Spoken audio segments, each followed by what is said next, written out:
Space is dropped on a new edition of Soccer Down Here. It is a packed freestyle Friday edition of the show. We've got Mike Conti.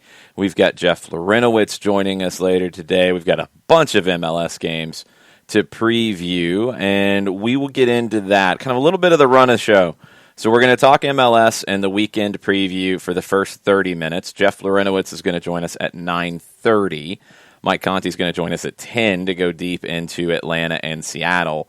10:30, we're going to come back, finish the MLS preview, and also get John's fantasy team set up. Because that's always a must. We have to make sure that he is ready to go for his fantasy weekend. I kind of got to help the man out. I kind of need the help as well this weekend. I think Jarrett Smith needs the help this weekend as well. Here's the thing. I think I'm in worse shape than John is, but John's getting all the help from everybody for fantasy and the Twitch pitch for Monday night betting. I know, really. I mean, he's getting all the help from everybody. But he's not in last place. Well, because he's getting a lot of help. We do have a little bit of breaking news straight off the top that I did not see coming. I don't have the sounder ready. Wolves have confirmed that Nuno Espirito Santo will leave the club after Sunday's match against Manchester United. Jason Hicks already yelling, Nuno out at Wolves, going to Spurs? Yeah. I mean, it's not a bad shout. Didn't see that one coming. I didn't think he would leave like that unless he's got somewhere to go already. And we'll just have to wait and see. Jason, that's an interesting one. That has just hit. And we will have more on that as we go. Today's going to be really MLS heavy. There's a chance we have some additional programming between now and the weekend of madness all over Europe, with La Liga being decided, with Italy's Champions League spots being decided, with England's Champions League spots being decided, with Ligue 1 being decided, with relegation in Germany being decided. There's a bunch. There's a bunch of stuff going on over there, but we also have a big week in MLS. So let's jump into MLS and the weekend that is upcoming. It's going to start on Saturday at 1 o'clock with Montreal and Cincinnati. Montreal is hosting this in Fort Lauderdale. Montreal looked pretty good last week. They did look tired as the day went on. Cincinnati looked like Jarrett, you're good with these. What did Cincinnati look like? Now on the spot. I know. It's just a hot mess. I mean, hot mess is a good encapsulation of it. Well, I think somebody, God, I forget who said it. It may have been Sam who said it best. It's like, it's a great stadium they have there now if they could just get a good team to play in it. There's that. There's definitely that. They will not be in that stadium this weekend. Fotis Bazakos is your referee. They have played a few times, and Cincinnati actually has both wins over Montreal. Montreal has never beaten Cincinnati in their history. Matthew Chouanier played 79 minutes for Montreal against Atlanta, his first start since August of 2019. Ronald Matarrita got his second assist of the season for Cincinnati. Lucho Acosta got his first assist with Cincinnati. What are the numbers on Montreal and Cincinnati, John? CF minus 127. Your draw's a plus 274, and FC Cincinnati is a plus 342. I kind of have to go Club de Foot here. Yep. I really cannot be persuaded by anything with Cincinnati at the moment. No. I can be persuaded by Montreal revenge. Yeah. And not revenge on Cincinnati, just Cincinnati happens to be the first person they saw after what happened to the Bens. Fair enough. Portland and the LA Galaxy, Saturday. It is 3:30 Eastern time. It's a 12:30 local game. It's on Big ABC and ESPN Deportes. Alan Kelly is your referee. All-time series is as even as it gets. 10 wins apiece, 6 draws. Portland is still rolling with Logan Ketterer in goal on loan from El Paso Locomotive in USL Championship. He made the big penalty save last week. He made Team of the Week, right? I thought so. Don't worry about it. Okay. I don't remember. I think he did. Ketterer on loan from the USL Championship is there because 3 goalkeepers are down, and their 4th goalkeeper is 19 years old and has very limited experience. Ketterer is showing that there are really quality goalkeepers in the USL Championship who can step up to MLS in the right situation. Eric Williamson had assists on both Portland goals, his first 2-assist game of his MLS career. Ketterer made 4 saves in the clean sheet. Felipe Mora got a second assist on the season for Portland in their last match. For the Galaxy, Sasha Kljestan got his 94th MLS career assist, 8th most in league history. Julian Araujo collected his first assist of the season, his 5th in 3 seasons in MLS. What are the numbers for Portland and the LA Galaxy this weekend, John? Portland is a minus 118. Your draws a plus 272, and the Galaxy are a plus 313. Ooh. Uh-huh. It's a big number on LAG. Yeah, that plus 313 is tempting. Portland at home. Okay. I think Portland wins. I would put an aromatic juice box on the Galaxy in that one, in the draw. An aromatic juice box? Yes, one that's stanky. Okay. I don't think it's that big of a risk. I could see the Galaxy going on the road and winning this. Give me Galaxy on the road. Okay. Man, Gio is going to hunt me down and cut me open like a fish. He is. He absolutely is, and he should. Portland wins, and Chicharito gets a goal, but Diego Valeri gets 1, and Mora gets the second. 2-1 for Portland. Give me Chara. No, I'm going to go with Mora. Give me 2-1 Portland. 6 o'clock Eastern Time, 5 o'clock local. Chicago Fire hosting Inter Miami at Soldier Field. Silvio Petrescu is your referee for this one. It is the first time Chicago and Miami have met in these configurations. You have to go back to the Chicago Fire and Miami Fusion days when they came into the league in 1998 for that matchup. Miami, I mean, we talked about Cincinnati earlier. If Cincinnati was a hot mess in that game, Miami did get the win. What was Miami, Jarrett? Miami was a survivor. Okay. Miami kind of didn't so much win as survive. Chicago is going to create chances because Miami's backline is just kind of slow. And Chicago will create chances. This could actually be a sneaky, fun game to watch because Chicago will create chances. Miami's backline is slow. Chicago, on the other hand, hasn't really learned how to defend. And as we talked about last night, I was very much wrong about Higuaín not being able to do it anymore. So this could be a shootout. It could be a lot of fun. Gonzalo with his first 2-goal game of his MLS career. Federico assisted on a Gonzalo goal for the second time this season. There have been 7 sets of brothers who have combined on a goal in MLS history.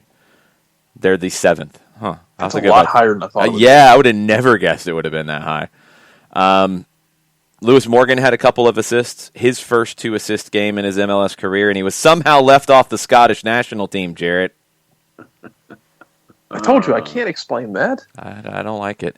Chicago's a problem right now. It feels like Raphael Wickey's kind of grasping at straws. He played a couple of his homegrowns last week. He's changed things a little bit as he's trying to find something that works for this group.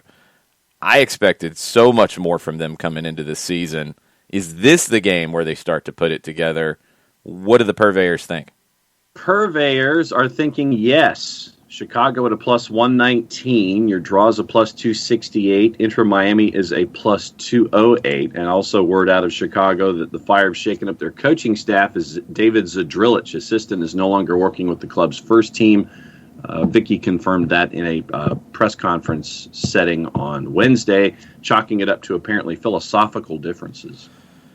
That's not good. when you're dropping an assistant due to philosophical differences and you're not looking very good at the moment, that's a problem. Oh, I still really kind of want to go Chicago here, but now I'm not so sure. That worries me. I can't really believe in Miami. I'm not touching this game with a 10-foot pole. Yeah, I can't really believe in Miami either, but I guess I'm going to go with a draw. That's about the best I can do. I still think that Miami can do more than Chicago. I mean, it's just I see the capability offensively more for Miami than I do for Chicago. I'll go with Miami for the road win. Okay, but it'll be I ain't putting nothing on it, but I think it might be a fun dumpster fire, tire fire, free for all kind of a thing. So I got to go with Miami here just because I think they're better than Chicago, not because of one thing or another. All right, Atlanta United's made a little bit of news this morning, and the person who is part of the news is joining us in about 20 minutes. Jeff Larentowicz will be on the Atlanta United 2 broadcast on Sunday with this other guy who's on the screen. I'll be at a studio doing the Atlanta-Seattle game from Colony Square on Star 94, by the way. Atlanta United and Seattle on radio will be on Star 94. Jeff Larentowicz will be sliding in for me, covering Atlanta United 2 and Memphis. That is a 3:30 start time on ESPN+. Nice. Looking forward to that. You don't have to act like you didn't know. I mean, it's kind of impossible to pull that one off, John. But still, can't I say that I'm looking forward to it? You can say that part. Nice. It was the nice part that it was like, I didn't know. No, I just think it's going to be cool. I can't respond like that if something's cool. I'm just going to leave it alone. Jared, I don't know. Sometimes, man, I just shake my head. Oh, boy. I don't know. Jared was shaking his head, apparently. He couldn't However this game goes is just going to be how we dictate Tuesday's games going forward, because with the first team game at the same time, you'll be changed. Comm staff will be different. Basically, all the deck chairs will have been slightly rearranged from the 5-0 beatdown of Tulsa. So we're going to jump to some really rash conclusions. Everything gets a little crazy. Yeah, everything gets a little crazy where there's overlap, and there's some overlaps this season. So Jeff is on the Tuesday broadcast. We'll talk to Jeff about that here in about 17 minutes or so. All right, Orlando and Toronto, 7 o'clock Saturday night from Exploria Stadium. Victor Rivas is your referee. Toronto has dominated the all-time series here, 8 wins. Orlando has beaten them twice. There's been 2 draws. However, Orlando is undefeated this season. They've won twice in 5 games.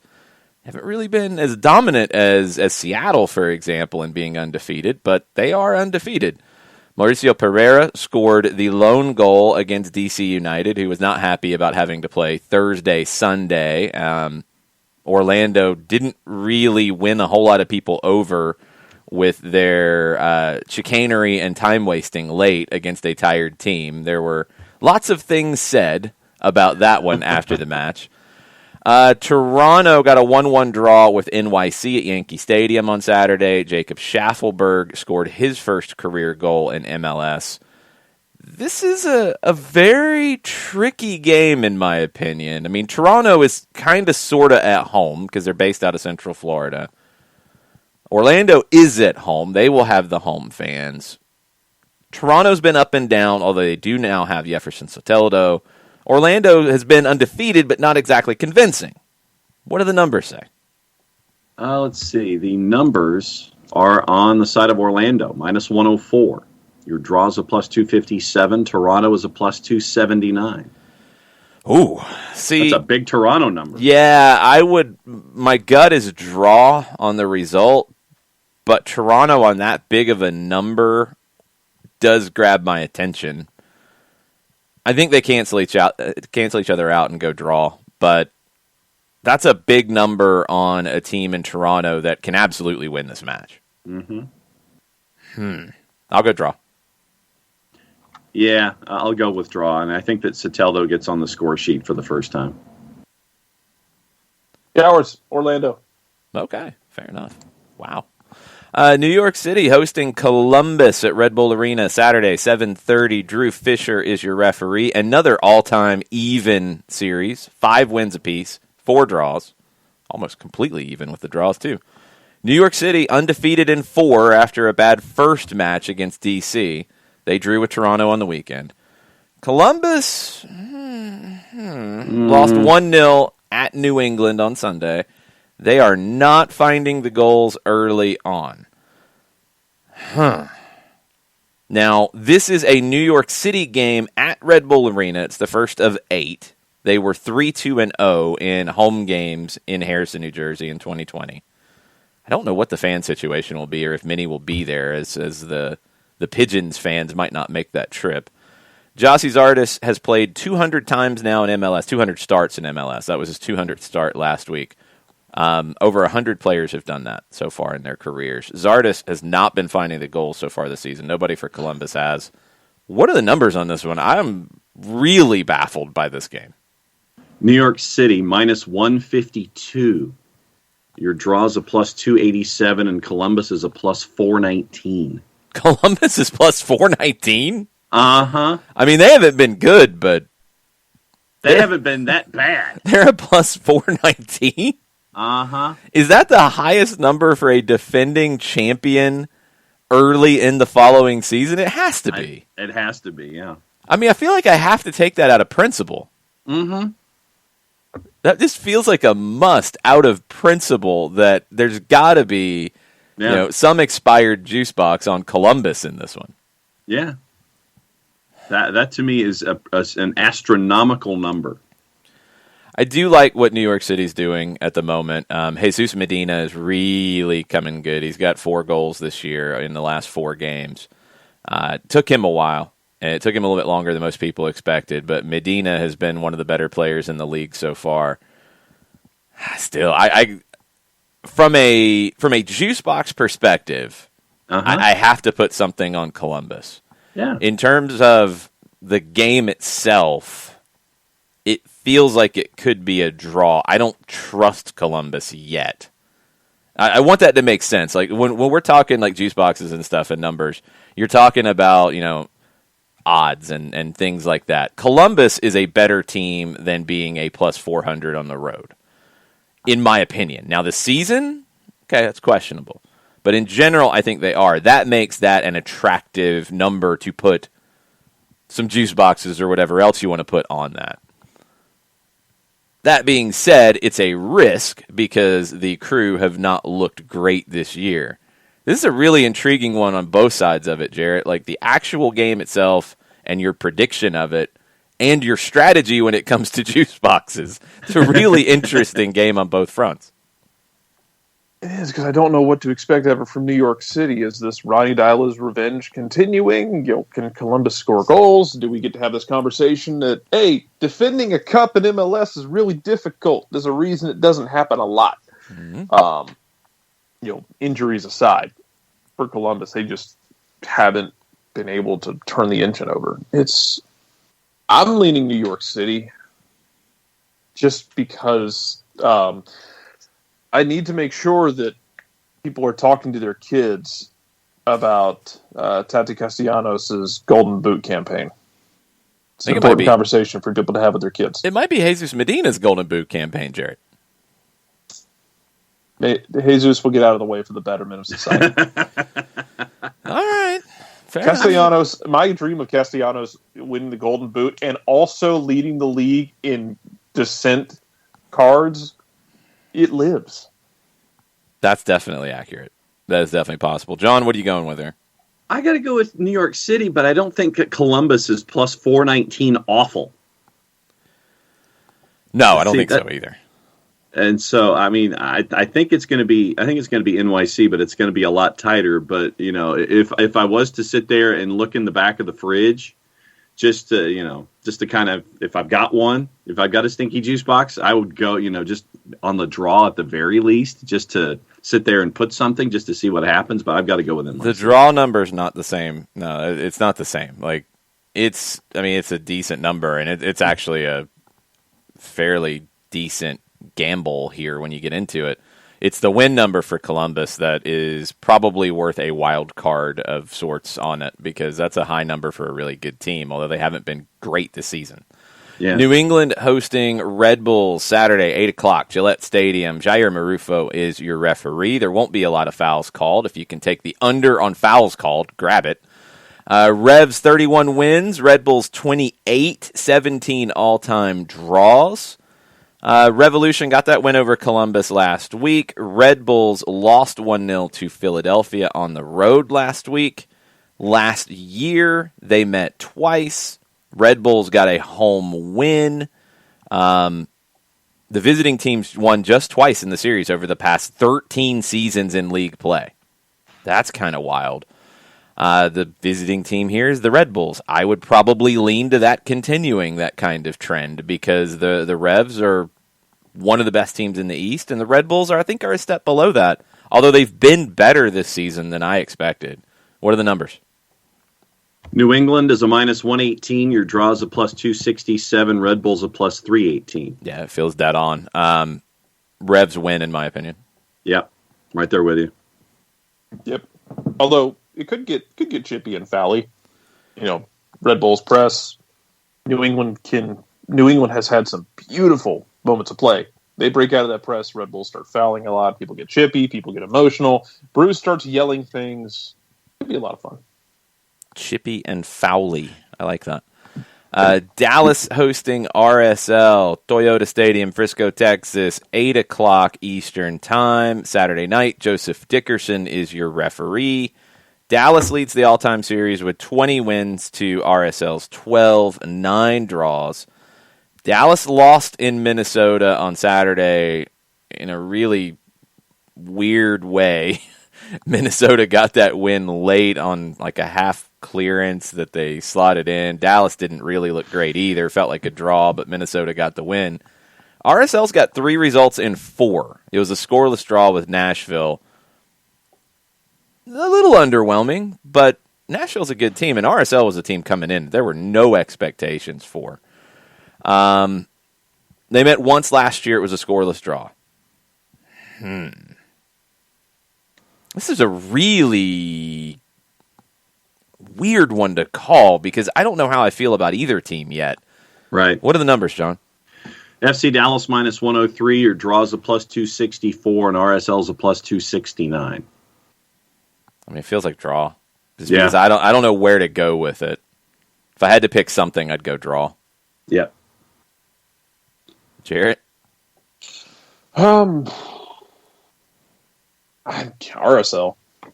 Why?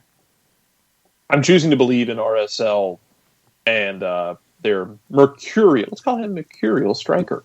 But the Golazo in here in Dallas doesn't have enough to basically rescue what I think RSL can create in terms of one moment of brilliance versus Dallas not creating that. Dallas didn't really impress me against Minnesota. Mm-mm. It sounds like there's some frustration mounting in Dallas over indifferent results this season. They were good last year. Expected some progression, and I don't think we've seen it just yet. It is still very early. Franco Jara has not come good for Dallas yet up top. And it's just been kind of meh. So we'll see if Luchi Gonzalez can get that one sorted out. See if Tab Ramos can get Houston Dynamo sorted out. They host the Vancouver Whitecaps Saturday at 9 o'clock Eastern Time at BBVA Stadium in Houston. David Gantar is your referee. Vancouver leads the all-time series with 8 wins. Houston with 5, 3 draws. Dynamo had a 3-game unbeaten streak. They lost 3-1 to Colorado. Didn't really look good at all in that Colorado match. Gave up goals early. Vancouver's lost 2 in a row. They got pounded by Sporting Kansas City on Sunday afternoon. They didn't play last year at all. Memo Rodriguez got an assist, his first assist of the season, first since last September. Adam Lundqvist also received an assist as well in that Houston loss. Javane Brown for the Whitecaps made his MLS debut. He was actually originally going to come play for Atlanta United too, and then he was drafted late in the first round of the Super Draft, 23rd overall pick. He came on as a sub for the final 29 minutes for Vancouver.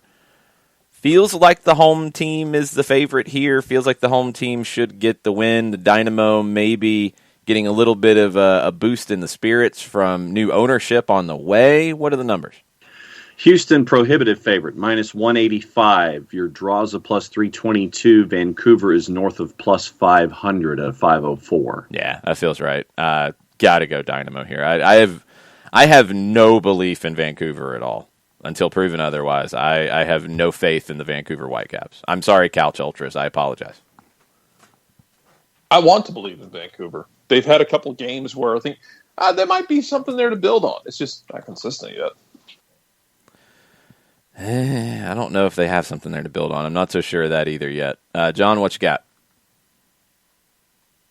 Oh, I've got to go Houston. I just, like I said, like you, I have zero faith in Vancouver right now until proven otherwise, and I don't think this is going to be the first step in there. I've got to go Houston.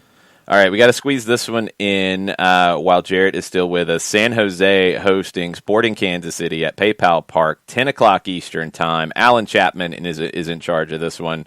Kansas City 27 wins all time. San Jose 25, 8 draws. San Jose has lost 2 in a row. Sporting Kansas City has won 2 out of 3. This one could get all kinds of crazy. Peter Vermes might drop some more gifts for us. Matias Almeida could also join in that fun. There could be crazy fouls. There could be crazy goals. Cade Cowell might truck people. What are the numbers? Numbers are San Jose at a plus 150. Your draws a plus 257. Sporting is a plus 168. Oh, that's a wild set of numbers. Resident Quakes expert Jarrett Smith, what do you think? First of all, you don't bet on MLS because you just shouldn't, but you sure as hell don't bet on MLS after dark. No. But if you had to, Jared. If I had to, it feels like the kind of game San Jose gets back on track for no good reason. They've lost 2 straight. Kansas City's coming in feeling good. And San Jose will create chances. Cade Cowell will get chances. If you told me this is kind of similar to the RSL game where San Jose just can't seem to get out of the mud and then Wando comes on and makes something happen in the last 15 minutes, I would buy that for $1. I got Kansas City 3-2. I think it's a little crazy. I think Alan Pulido is starting to feel it for Kansas City, and that's going to ultimately be the difference. That part. That'll be the difference, in my opinion. Kansas City gets the win. John?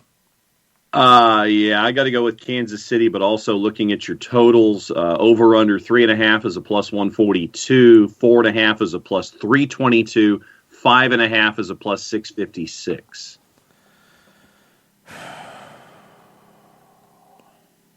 Yeah, going the over at like 4.5, 3.5 could be worthwhile. Feels safe. Yeah, that feels like maybe a safer bet than picking a winner in this one. Mm-hmm. Yeah.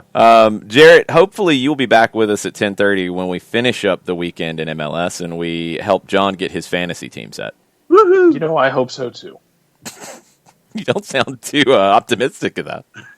I think what he's doing is he's going to go through the motions of trying to help me, but not really help me, if you know what I mean. Well, no, he doesn't want to help you. He's got his own team. That's what I'm saying. He's going to kind of give suggestions, and it's just enough of something to make you think that, you know, he's helping you, but he really isn't. It's going to be one of those in-between heel promo kind of deals with that little bit of truth in there. Why did John try and put Robbie Keane on his fantasy team? Well, Jarrett told him to. Exactly. Pretty much. Jarrett, we'll talk to you in a little while. All right. Take care. Jarrett Smith tags out, and we will get Jeff Larentowicz on the line here in just a minute. Mateo is on the job. John, has anybody had anything to say on Twitter while we kill just a little bit of time? Let's see. Oh, Love, Hate, and Fantasy. We can get to that in the second half of the show. So that is officially up. Okay. Let's see. I'm trying to scan and see what else is going on. Never mind. Don't worry about it. It's all good. Get ready for the MLS Fantasy segment with that love-hate graphic from our friends with the Jason Wright Agency, sponsors of our Fantasy League. If you're out there in MLS Fantasy and you want to come in a couple weeks late, you can and join the fun, talk some trash. Make sure you're looking at Jason Wright, AGEN, on Twitter for all of the latest, and he'll keep you updated on everything with the league and all the fun and all the trash talk. I somehow had a very good week and lost in my one-on-one matchup. You said what, in the 90 Pro Rel points? League. I had 90 and lost. Yeah, it was one of those kinds of matchups. Hey, look, you can have a good week, you can play well, and you can get the loss. My Pollo Landia fantasy team showed that last week. All right, Mateo is dialing out to our good friend Jeff Larentowicz, who'll be joining us. John is going to try to type silently, and we'll see if he remembers the mute button when he comes back. Jeff Larentowicz joining the show. How are you, Jeff? I'm great, guys. How are you? Doing good. John will be back with us in just a second. He's got to tell everybody to come watch us on Twitch and listen to the show as well. The news is confirmed, and you're going to be filling in for me on the Twos broadcast on Sunday. When did you kind of decide this was something you wanted to do? When you opened the door for me. No, a couple of weeks ago. A couple of weeks ago. Yeah, I've talked to Chris Winkler at Atlanta United just about maybe connecting to some folks and doing some commentary maybe in college, and he told me that, with Dan Gargan not re-signing, there might be some openings. And so, yeah, we've just been talking about that for a few weeks now. So it opened up, and I jumped on it. Jason, keep going. I'm still typing. John's a little slow with the typing. You're going to learn this on Sunday. You guys might be, and people have speculated about this, John has some problems with technology. He is on social media, though. How are you with the technology? Well, I'm still a hunt and peck kind of guy, John, so don't feel bad. I'm doing okay with the technology. When I get up there in the booth, it might be tough with TVs and replays going on, but bear with me, everyone, please. I hope they saved some goals for you from Wednesday, because that was a fun one. What'd you think of watching the Twos against Tulsa? I really enjoyed watching them this year. Really enjoyed it. I'm actually looking forward to seeing what the lineup is on Sunday, because they have a lot of talent and a lot of young players that make it exciting to watch. And I think, from our end of it, probably exciting to talk about as well. Well, because, Jeff, you're getting that output from a bunch of different directions. It's not just, first-team guys coming down to participate and put the ball in the back of the net for the Twos. It was college draft picks. It was college signees. It's academy guys. You're getting it from a bunch of different places, and they're all coming together with that big output against Tulsa. Yeah, and isn't that the beauty of USL? Isn't that the beauty of, MLS 2's teams? You want to give these guys an opportunity to play. Back in the day, it was the reserve league for me, and that's where all those guys were playing. And now these young players get to do that in a more professional environment. Travel, the game is about them. They've got their own setup, and they've got a platform to succeed. And so when it comes together like it did against Tulsa, it's really special to watch. Yeah, it was a wild conclusion to the first half, as I think the players seemed to get to know one another after a little bit slow of a start. Are there any guys who stood out to you that you hadn't seen much of that you're excited to see on Sunday? Man, I don't want to give away all my research, but no, come on, got to tease. Got to tease a little bit. No. Well, there are plenty of players. I think at this point it's easy to say Aiden McFadden's had 2 games on Wednesday, and I think he's a player right now who American kid who went to college, and now he's trying to make his way. And I think that opportunity, it seems like there's fewer and fewer players that succeed through that through the years. And so I'm rooting for him. I really enjoyed watching him. And Chris Allen, a guy that plays in the position that I played, I've been really impressed with him. He started all 4 games for them this year, and I don't know if he's lost the ball yet. So I'm going to enjoy watching him play too. When this idea was presented to you and you got to get the chance to come hang out with me this weekend, how much homework have you been doing, and what's your homework been like? What's your self-imposed homework assignments to get ready for this? Well, I'm watching all the games. I'm trying to watch the opponent as well. I've got notes written down of some bio information and been combing through the game notes of previous games as well. But I think the best thing is just watching the team play. And there was probably not a better game to do your research on than the game on Wednesday night. It was them at their best. And I think the previous game against OKC, they showed a little something as well. I thought they dominated in the first half and drifted out. And then, came back and got the tying goal late. But, I think watching the game is the best thing for you. I'd love to get your perspective on this, Jeff, because it's something that John and I have had the chance to see with the Twos during their lifespan. And I think of Miles Robinson in 2018, where he played a number of games for the Twos and came into a postseason game and was fine and was ready to go, and then hit the ground running in 2019. How did you see, being on the first team side, guys who would go and have a run with the Twos, and how that helped them when they came back into the first team? Yeah, it's so important. I think that it was true for a lot of guys. Romario Williams is another guy who played a lot of games with the Twos, and I felt that every time he got an opportunity, which wasn't all the time, obviously playing behind Joseph, but whenever he came up, he was sharp. I mean, he would score goals when he was playing with the Twos, and when he came in with the first team, he was sharp again. Same with Brandon Vasquez. Similar thing. He's a big, strong kid who was still really young, mostly a first-team player, but when he went down with the Twos, he dominated at times, and then he came back up, and he come back up with confidence. You know, I did that early in my career as well. I actually got loaned down to USL 2. But it builds your confidence. You're getting touches that maybe you're not getting in training because maybe some older players look at you and don't pass you the ball. I've been through that too. It's about the opportunity of getting your confidence up, and you return with the first team, sometimes a new player. Well, and at the same time, it helps you keep that rhythm of being in a game state and always and staying as sharp as you possibly can if you're a first-team player that gets to come down. And at the same time, it gives the players who are there with the Twos that opportunity to show what you're learning from that second level. So it's got a double-edged benefit, I guess. Yeah, no question. I think that like you just said, that game sharpness is so important because you could go periods of time where maybe you are the 13th, 14th guy with the first team, and therefore you're traveling with the first team. You're not getting those second team opportunities.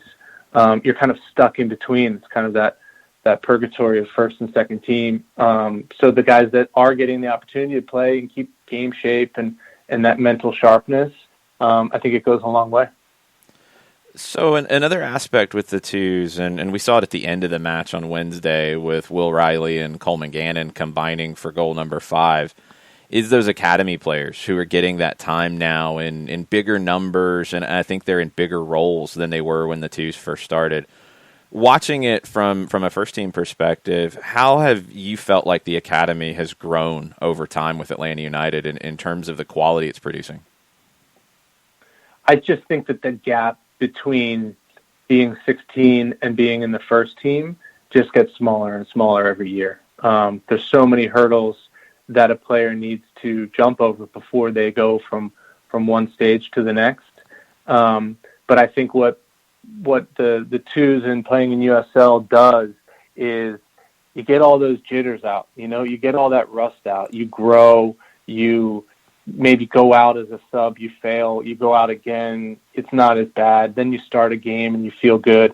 You're getting all those jitters out that, before you weren't able to at the pro level. You kind of made your way up, you went to college, and you never really stepped on a pro field in a pro environment, and then you had to do it.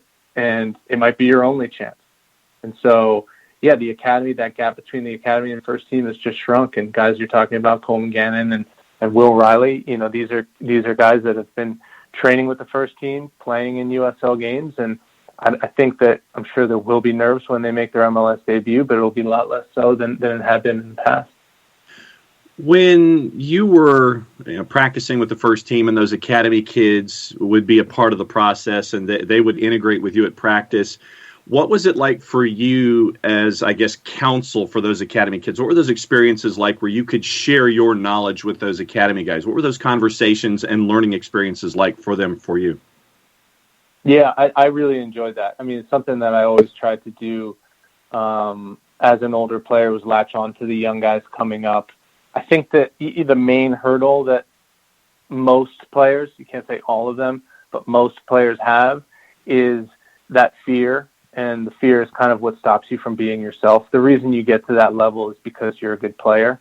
And then as soon as sometimes you take that next step to the first team, you start doubting yourself. and that fear creeps in and it affects how you play. And I think a lot of what I tried to do with young players was make sure that they didn't have that fear. You come from an environment, whether it's academy, club soccer, or college, where everyone's looking out for each other, and it's kind of all for one for all. And then you get to the pros, and you've kind of got to really look out for yourself and make sure your performances are good. And that's the mindset. Sometimes it's hard to understand, but you have to kind of get it into them. I remember, hanging out with Will Riley in the 2020 preseason and just saying, don't doubt yourself. You're here for a reason. You step out on the field and you keep doing what everyone expects out of you. Who were some of those mentors for you when you were breaking through and helped give you that advice? Yeah, it was a lot different when I kind of came in, just because I went into a team it was like a pack of wolves, like everyone was ready to just kind of bite. And it was, you learned by fire, basically. But there were a few. Once I started playing, Showery Joseph definitely kind of put his arm around me and guided me, and it certainly guided me on the field. Marshall Leonard, that's kind of a name from the past, so you guys can look him up. He was a great guy at the Revolution when I was there as a young player. Chris Albright as well is another guy. Matt Reese, who I'm friends with. I mean, there's guys that have been around, guys that are willing to put their arm around you and help you through the tough times, even when maybe a mistake cost the team a goal or a game at times. So you've had a couple of months where you're not getting ready for an MLS season. You're watching Atlanta United play. You're watching it on television and everything. What's it like not to be prepping for a game from an athletic perspective, and you're watching it? What's it like seeing games instead of getting up in the morning and going through training and getting ready for a game state? What's that been like for you? No, it's been hard. It's been hard for sure. I mean, watching the games is tough. Knowing that smell on the field, that feeling in the stadium, seeing fans come back into stadiums. I miss that a lot, and I don't think that's ever going to go away. I'm sure every retired professional in any sport will tell you that. But, it's been tough, but I'm watching with a different eye at this point, trying to latch on to different things. I think in the past maybe I would be specifically watching players in my position, and now I'm kind of watching the whole game. And but it's not going to go away, that lack of preparation and all that stuff that you've been doing for a long time. But getting up in the booth and talking about soccer, I think could help. Have you thought about the coaching thing? Showery Joseph has gotten involved. I know Matt Reese has had experience in that. Have you given thought to getting involved as a coach in any way? Yeah, I am. I've applied to take licensing courses, and I think that my dad was a coach, basketball coach, but coach nonetheless. And a lot of the people that I'm closest to in my life are my coaches, and I think that it's something that I want to explore a little bit and see if that's where I might fit.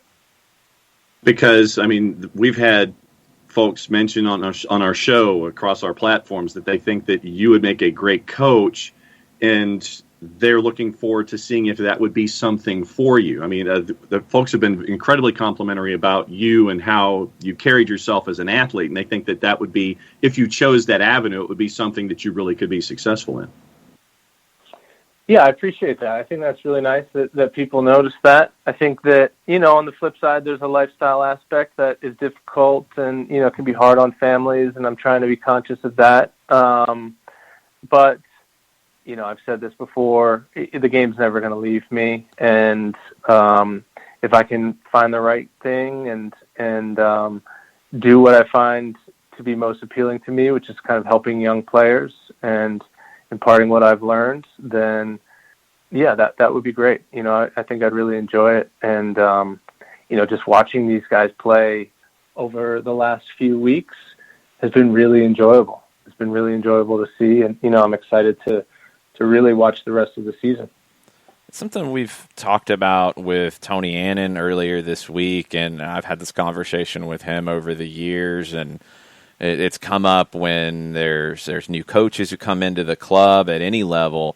What the Atlanta United way is, what the identity of Atlanta United as a club across the board is. And I think you can speak to this probably, as well as anybody because of your time here. How would you describe that Atlanta United identity on the field? You have to embrace having a target on your back. You got to embrace being a front runner. It was similar when I got to the Galaxy. Every time the Galaxy got off the plane or walked into a stadium, it was that team's biggest game. And I think it's become very quickly similar for Atlanta United. It's similar for LAFC, as you can see how that's affected them this year, or Seattle or Portland. You have to embrace that. I think that's part of the Atlanta United ID. And I think that you have to kind of develop the front runner mentality. But to be a front runner, you've got to work your butt off to stay at the front. And those two things go together. One's a mindset, and one is, a physical characteristic where you have to say, I'm going to go out and I'm going to, outwork my opponent, keep my team sharp so that when we step out on the field and those targets are on our back, we can stand up to it and continue to win. How long did it take you to fully integrate into the Atlanta United way? How much of an adjustment was it coming in, and how long did it take before it locked in for you completely? It's funny because we had the advantage of no one knew who we were. It was like we just appeared from behind the curtain, and we had these all-star players, and people had to deal with us. And I think it didn't take long for me. Like I said, I'd come from the Galaxy, and I'd played with all those big names and in front of huge crowds and, that target on our back, so to speak. So it didn't take long for me, but I think that, it becomes a part of you. And then what you'll see is, if a player leaves this club, you'll still see that in them because it's kind of ingrained in who they are. It becomes part of their character. And I think that that's a really good thing. I think it's a good thing for American soccer. I think it's a good thing for the league too. Besides lifting trophies on the field, what's your favorite memory on the field for Atlanta United?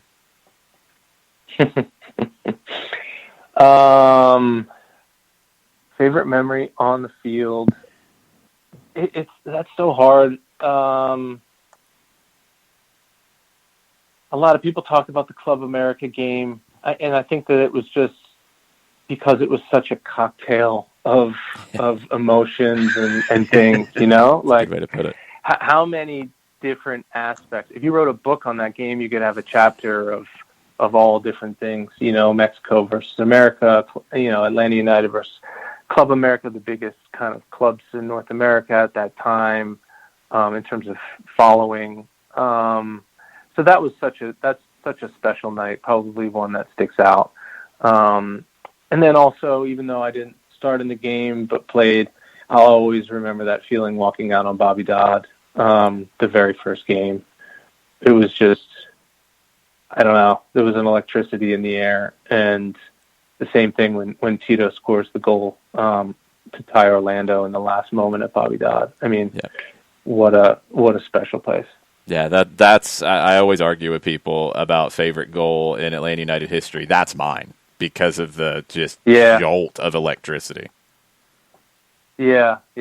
Anytime I'm driving down 75, 85 through the city and I see the lights of Bobby Dodd over there, I'm just thinking, man, I'd love to just walk in there again, or even or turn back time, It's like an old friend who's just sitting there that you don't talk to anymore. But yeah, those days and nights in Bobby Dodd were great. We've had votes from a couple people who are listening. The goal for you against Club America that broke me. Yes, it did. When you hit it, I knew that was either going in or taking the goalkeeper with it because you struck that so pure and it kind of got a woo out of me, like I turned into Ric Flair for a second. The other one is your I think it was a choke slam or a body slam of a Red Bulls player. Yes. Big vote for that one, too. Yeah. Red Bulls always brought it out of me. It's funny. This morning I was texting with an old teammate of mine who's one of their academy coaches, and he was like, "We'd love to get you up here on our staff." And I was like, "I don't know if the folks at Red Bull would be too happy about that." But yeah, something about the Red Bulls always brought it out of me. I think, from playing against them way back as the Metro Stars to, driving from New England to New York and playing them 4 times a season, it's just kind of built up through the years. In that moment, I remember whoever it was getting in Franco's face, and I just had enough. So yeah, to all the kids listening, you got to keep your emotions in check. Yes. I didn't do it on that time, yes. But on the flip side, you always gotta stick. But there are moments when you sit there and you've had enough, and you've got to sit there, and it's like, dude, not in our house. That is not going to happen here. Hey, you said it, not me. When you go out in the community, do people recognize you like when you're doing like normal things, or are there double takes and people avoid you? What's it like for you being out as a civilian? Yeah, it happens all day, every day. Never really experienced it in my life. Been in the league for 12 years prior to getting here, and I was in huge cities with much more important teams, so I didn't get recognized at all. But yeah, ever since we came here, it's been really nonstop. COVID has put the brakes on that, but I've been in Home Depot with a mask on and maybe even sunglasses walking through the parking lot, and someone's picked me out. So I have my hair to thank for that, I'm sure.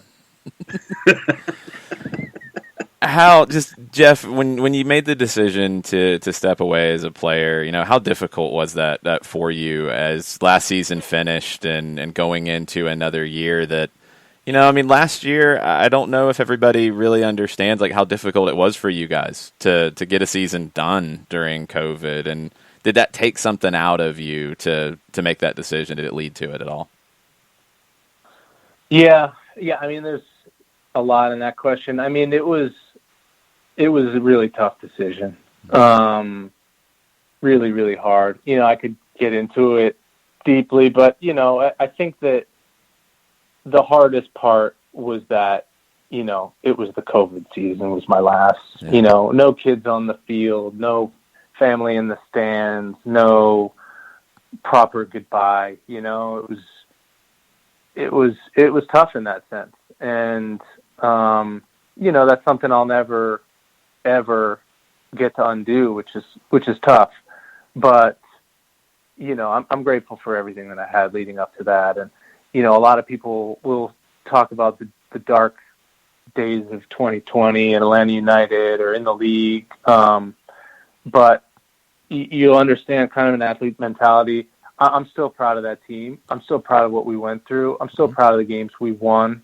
I'm not happy about the games we lost, but as strange as it is, that was my last season, and we'll always have a place, in my memory, my history.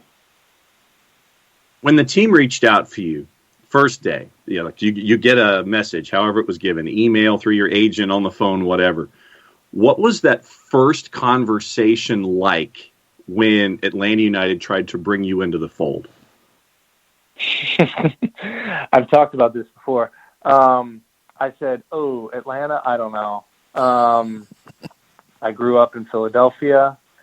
The 93 Phillies finally broke through. That was my team. I grew up really disliking Tom Glavine and the whole crew down here.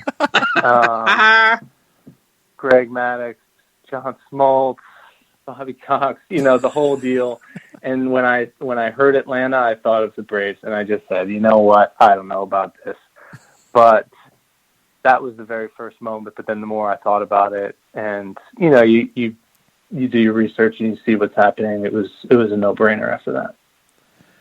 Well, Jeff, thanks for the time for us this morning, first off, and thanks for covering for me on Sunday. Appreciate that, and I'm looking forward to listening on the first half at least before we go live for the radio call for Atlanta and Seattle. So best of luck. Like I've told you before, if there's anything I can do to help or anything that would be helpful from me, just let me know. Yeah, no, I appreciate it. I'm looking forward to it. And, hopefully we can do it again. Definitely. Jeff Larentowicz, thank you so much. Appreciate it. And everybody will be hearing you at 3:30 on ESPN Plus with John Nelson on Sunday. Looking forward to it. Thanks, guys. Thanks, Jeff. Be good, Jeff. Awesome to catch up with the new analyst for Atlanta United 2 for this weekend, Jeff Larentowicz. Really good to hear some of the stories as well and kind of dig into a few different things. It's been fun talking with Jeff and getting ready for this weekend and helping prepare everything. Hopefully you guys enjoyed that interview, and hopefully you'll be hearing more from Jeff as the season goes on as well. So, John, you've got to help Jeff along on Sunday in his broadcast debut. I hope you're going to go easy on him. Yeah, I may have Jeff read the promos. That's not going easy on him at all. What's wrong with you? It's a piece of paper. You hand it. It's like, here, just go ahead and read a promo. Have some fun. No, that's not going easy on him at all, John. Also, don't shock him with your food takes, please. Please don't even talk about food. Can you make that promise to the people this morning? Well, yeah, maybe we'll talk Tasty Cakes, because aren't Tasty Cakes from Philadelphia? The problem is you think you're going to go into a conversation that's not going to get you into trouble when it comes to food, and then you bring up muffins from Walmart and it's all over. So just make a promise not to talk about food at all on Sunday. Okay, well, I'll probably just tell him that right off the top. All right, no food conversations. He can talk about food. Jeff can talk about food if he wants to. So what you're saying is I can't. So I can instigate food conversations, but I can't pursue food conversations. No, what I'm saying is if Jeff brings up food on his own, all good. You just have to say, yep, I agree. You can even say that, but you can't give food opinions. Is that fair? All right. That is a ground rule for this weekend. All right. All right. All right, but we're saying that right now. Yeah, as J-Dub says, without any context, Jeff will be so confused if you just tell him no food talk. No food talk! It will be very confused. We'll talk. Best Philly cheesesteak sandwich you've ever had is where?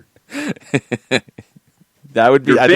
I think that would be okay. I just would have a fear that then you would say something really ridiculous, like Philly Connection or something, and we'd be in trouble. Oh no! For that me, would get very bad. It's a place like Woody's. I mean, that's foul for me for Philly cheese. You got to do that. That's a good one, but just be careful because I have a bad feeling you're going to get yourself in trouble, and there will be lots of laughter and lots of confused looks from our new color commentator for Atlanta United 2 on Sunday. All right. So while there is lots of confused looks and laughter, you've got to tell us about our good friend over in Decatur, GA, Steve Apolinsky, right about now. Apolinsky & Associates, LLC, proud supporters of everything soccer down here in the SDH network. For wrongful death and serious injury matters, one place you need to go, and it is Apolinsky & Associates, LLC. 3 different ways that you can do it. You can pick up the phone, get a free consultation, 404-377-9191. You can shoot Steve an email, steve at aa-legal.com, or you can go on the World Wide Web, large device or small, and type in aa-legal.com in the address bar. Hit the enter key, the return key, the arrow key, whatever advances you to the homepage for Apolinsky & Associates, LLC. You can look at all of the different cases that they can handle for you, all the different awards that they have won. And if you still have questions, there's a pop-up window that pops up low right-hand corner, because that's what pop-up windows do. They pop up 24/7, 365 and a quarter. Thank you, Chris Hutchison. Over 30 years of experience, over $40 million in judgments for their clients in 2 time zones, the Eastern and the Central. You have to be in Georgia and Alabama to partake in all of the work that Apolinsky & Associates, LLC can do for you. Recognized as Legal Elite by Georgia Trend Magazine for being one of the top 100 firms in this here state of Georgia. For wrongful death and serious injury matters, one place you need to go. It's Apolinsky & Associates, LLC, and the website is aa-legal.com.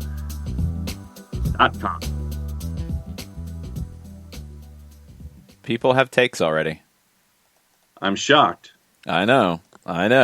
Pantomiming the at and typing now. It's gone too far. Thank you, Nix. I tend to agree with him.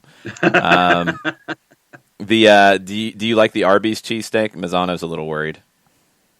The Arby's cheesesteak. I just go to Arby's for roast beef. I don't even put the cheddar on my roast beef. I just like the good flat roast beef sandwich. Give me the Arby's sauce and the horsey sauce, and I'm good. Not surprised. I am surprised about the horsey sauce. Scrapple. Have you had the Scrapple? No, I have not. Are you going to have the Scrapple? I would have to go to a place that has Scrapple to partake in the Scrapple. When you're in the Philly area, you can go have some Scrapple. Sean Vergara, -5. Stop with the damn comma. Okay, sorry, I'm calm now. -1, the fingers in my eyes. -1 pin. I'm angry today. 1.2345. 1.2 out of 2.7. It's not good. So it's about a 5. Alex Bassine gives you a 10. Thanks, Alex. Abby, yes, we're trying to get the reads in before 10 o'clock at times. Blame me, 5.21. Little disjointed, an 8. John started the show tired, but the Larentowicz interview clearly energized him. Solid for being the day after a brewery show, 8.3. Well, Bern, I started out with the Diet Dr. Pepper, and now I'm with the Mountain Dew. So that changed early in the show. And Tommy gives you a 9.5 just because of the cheesesteak talk. Sweet. Thank you, Tommy. That will work. All right, Mateo is dialing up our good friend Mike Conti, who will be joining us now. I got a fucking 10 from Doma. What? Domer gave me a fucking 10. John? I'm just going to leave that one alone. Mike Conti's joining us now. What's up, Mike? What are we leaving alone? John's reading things that he shouldn't be reading, and I'm just really blown away that he read it. Well, it can't be that bad. It's pretty bad, actually. It's really bad. I don't think he knew what it was referring to, and it's really bad. But anyway. I want to hear. Please repeat. Let me see how I can do this without doing what John did. Domer said... just spell it out. That I know that, John. I didn't read it. You've seen Varsity Blues, right? Okay. Oh, sure. See, okay, I didn't get that reference. Billy Bob from Varsity Blues in one of the classic scenes in the movie where he says that somebody received a 10. Somebody got a 10 on the judging scale. And he said a word that starts with F, and he, said that in the movie because, it's a movie. Domer spelled said word out, Fawkin, and John just read it. Well, I didn't know that was a Varsity Blues reference. It has nothing to do with the Varsity Blues. I thought it was a Pennsylvania reference. John, it has nothing to do with the Varsity Blues reference. It's the word that starts with an F. Do you know what it's referring to? Oh, okay. Oh. Things do happen in live radio, in John's defense. Things do happen. They do. The good news is this is a live podcast. Yeah. No one's going to get an FCC fine or anything like that. No, they're not. Listen, that's happened to me before. That has happened to me before. I was once given a fake script as a prank for a noodle house that's actually located downtown near the Georgia State campus. And the Vietnamese soup, pho, right? PHO, yeah. PHO. And there is an actual restaurant downtown near Georgia State that is the king of said soup. Oh, yes, I've seen that restaurant, yes. Yes. So someone as a prank gave me sponsor copy for them, and I read it. And now, fortunately, it didn't go out over the air, but everyone had a really good laugh about it. But yeah, that's an actual restaurant. I forget the street. It's down by, what's that Walgreens down by Underground Atlanta? It's across the street from there. Oh, yeah. It can happen sometimes. You get into the flow of doing a radio show. You trust the people on the Twitch pitch, or you trust your producers to not make you say a naughty word, and you just kind of roll with it. We don't have producers, so, It just happened. Well, then it's even more of an excuse for John. I mean, Domer, really, shame on you. I blame Domer for this one more than John. I mean, come on, we've all grown to trust and love Domer over the years. That he would never make us say a naughty word like that. Oh no, he would. He would do it, and he would enjoy it. I've known Domer for a long time. He knows exactly what he was doing. He found the naughty button. Okay, I'm going to try to recover because that was hilarious. He said it twice. He said it was like I was shocked, and he wanted to make sure I heard him say it, so he said it again. I'm actually surprised that word is in John's vocabulary. Like, there are certain people that you just don't expect to hear using profanity ever, and John is one of those people. Well, Mike, that's the thing, is that, Mike, we need to hang out more off-air. That's also true. That's definitely true. Like, I don't think I've heard Jason curse before. I don't think I've ever heard John curse. You were in the booth with me during the Open Cup final, and we weren't on the air, so yeah, you definitely heard it. Oh God, that was so much fun. I wish someone had us that night. That was really, really fun. If you don't remember what Jason's talking about, the Federation decided that because we were not, as a radio station, affiliated with ESPN, that we would not be allowed to do a radio broadcast of the Open Cup, any matches, including the final, despite numerous pleas by the club to maybe be a little more lenient about that. They just would not let us do the game. So Jason and I did a pregame show, and then we did a full-time report, but we weren't allowed to call the game. So it was very, very weird how we had to turn off our microphones, sit there in the booth, and just watch, basically, and wait to do a post-game show. And what it actually turned into was Jason doing play-by-play and me doing commentary. And yeah, when Leandro got sent off, it got colorful. It got 5 stripes after dark very, very quickly in the booth. I really, really wish we had a camera on us that night, because that was one of the most fun club experiences I've ever had. And we weren't even doing the game. It was just really fun sitting with Jason and watching an intense, high-pressure match, ref by Alan Chapman, involving Leandro and Franco Escobar. It was just, there was a lot of fun that night watching that with Jason. There were a lot of things said that I would not say with a microphone in front of me, that's for sure. No, not at all. And I learned about that when, making sure that the mic is always hot. Yeah. the ground rule number 1. Learned that in college, actually. When we were, in the old days when you had the Gentner device with you and you had to seize the phone line on your end and making sure that they could do the same thing on the other end. We're broadcasting a basketball game, and the board op at the other end wasn't all that experienced in working the technology, and so basically you missed the entire first half except for the last 30 seconds, and I ended up having to recap the entire first half when the line was finally figured out, and I thought I was clear.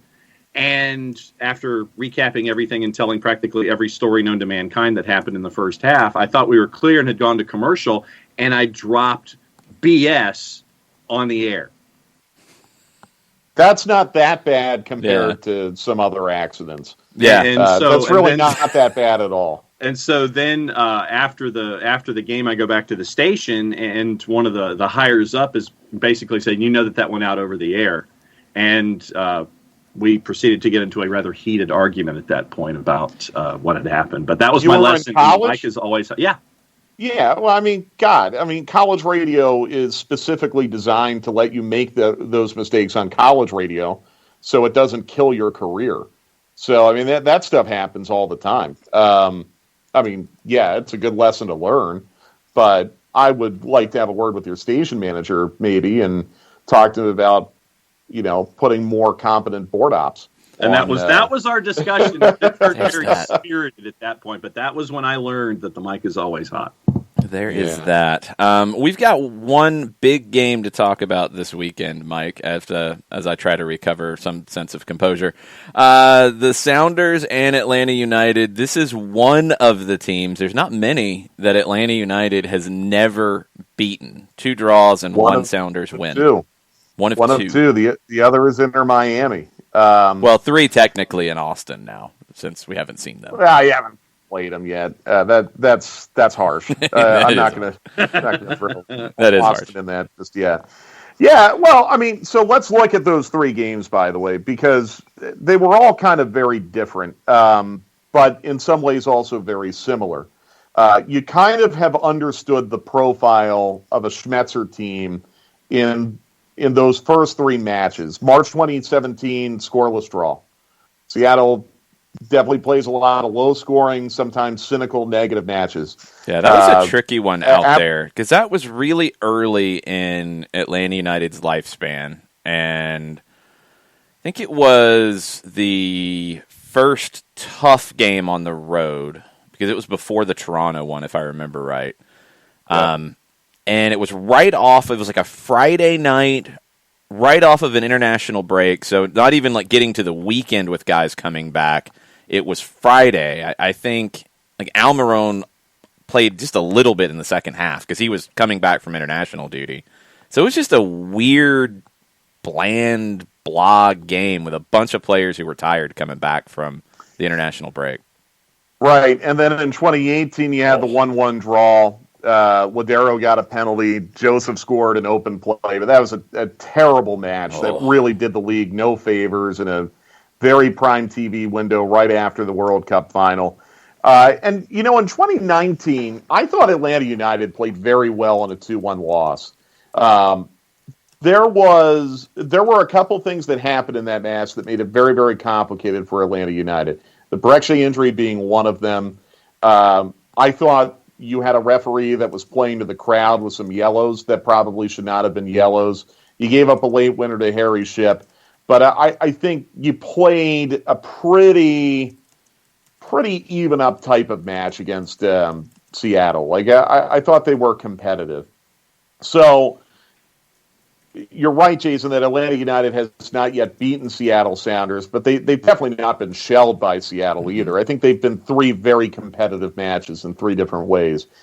This one coming up on Sunday is, I think, very, very difficult for Atlanta United, but at the same time, I think Atlanta United should go in there feeling somewhat confident. That, they're unbeaten in their last 3. They've played, 4 matches on the road this year and have results in 3, or maybe it's 5 and they have results in 4. You haven't been shelled on the road at any point this year. Seattle's playing well, but Seattle's not deep. And that's one thing that I think I'm going to keep coming back to on Sunday is how much longer can Seattle kind of hold on and play at the level at which they're playing, where they haven't really been able to rotate. They haven't really been able to get fresh legs into their group because most of their fresh-legged players are really, really young. In the case of Reed Baker-Whiting, 16 years and like a week old, like really, really young, inexperienced players are the ones that are giving them their depth right now. And I just wonder, Atlanta United with their level of experience, Atlanta United's young too, but they're more seasoned, I think, as a group than Seattle. Maybe that helps even things a little bit. It's going to be a really, really tough match. It's going to be really tough. And like we said on Wednesday, what I hope is that if the result's positive or if it's negative, that it will not be overreacted to. It is only one of 34 matches. I think you're looking at these next 2 against Seattle and Nashville before you go into the break. If you get 3 points out of these next 2, I think you've done a good job. So let's see what happens on Sunday. I want to see Atlanta United go out there and compete. Whatever happens from there happens. But if they go out there and they compete, I'll be very, very pleased with that. You're muted, John. John's having a day.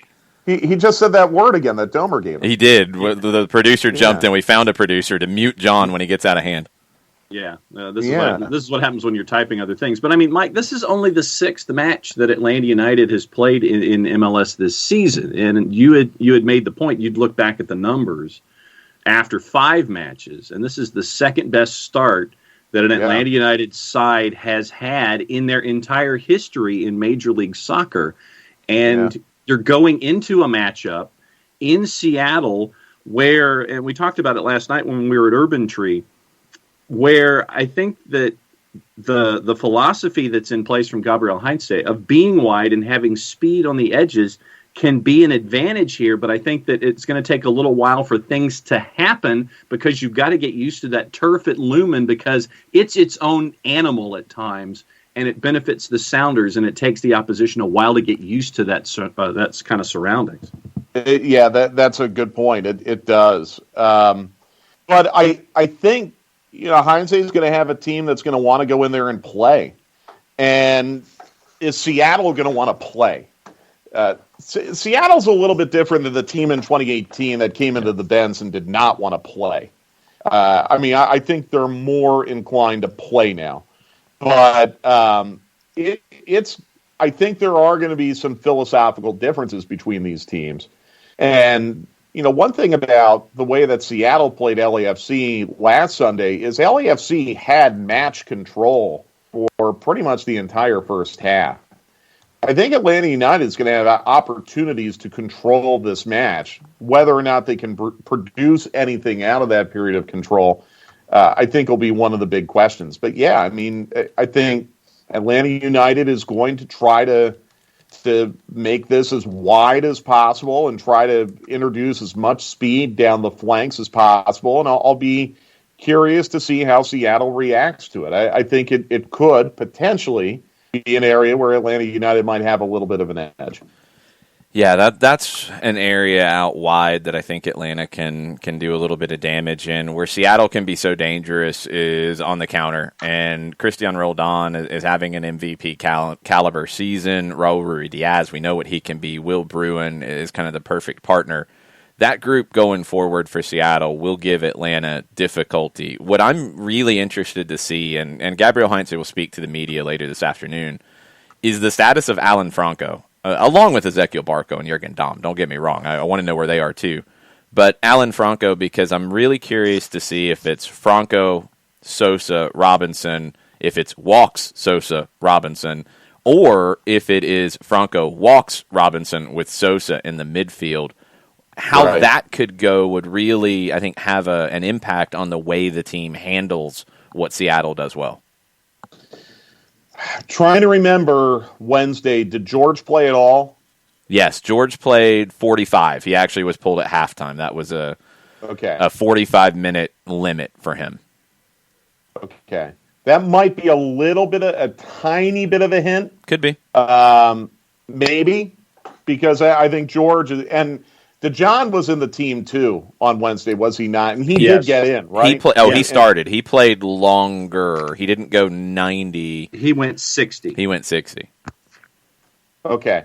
So which is still not insurmountable if you're turning around and playing Sunday, especially if the idea would be to have him as a sub. That would be. So I think that might be a hint.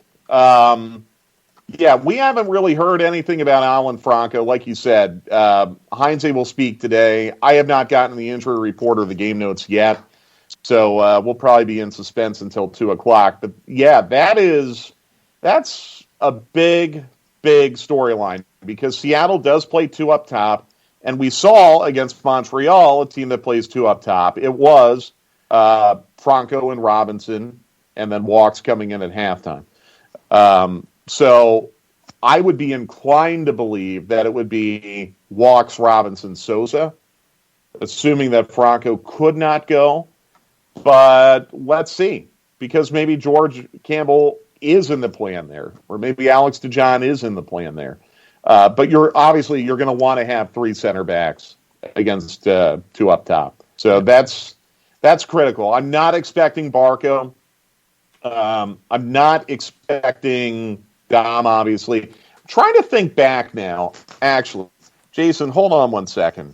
Because the team put out a little vignette of them training the other day, and I want to go back and watch this really quick, assuming that, first of all, it's going to take me forever to find this on my phone, so give me a moment.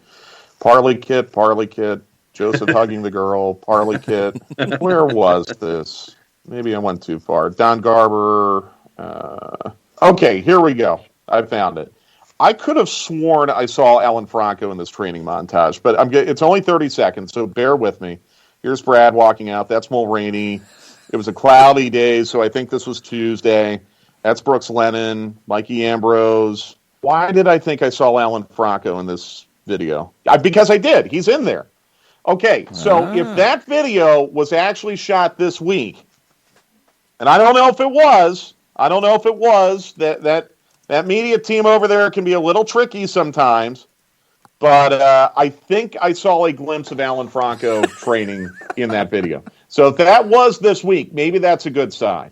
I'm even a little bit confused. Like I know it's like kind of a shin ankle deal. I don't know if Alan got kicked or if it's a muscle issue or what it was. I know sometimes when you get kicked and you stop at halftime, everything just kind of tightens up and it really, really hurts badly. Mm-hmm. And you can't kind of reactivate. You need like 48 hours to get past it.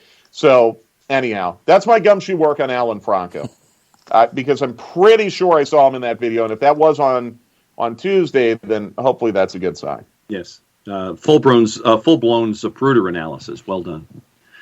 Well, I have my moments, I guess. Well, so then because honestly, I mean, John, not to interrupt, look, we get injury updates once a week, and they aren't very specific. So when those videos do come out, I'm looking for Barco. Mm-hmm. I'm looking for Dom. I'm looking for Mo Adams. Yeah.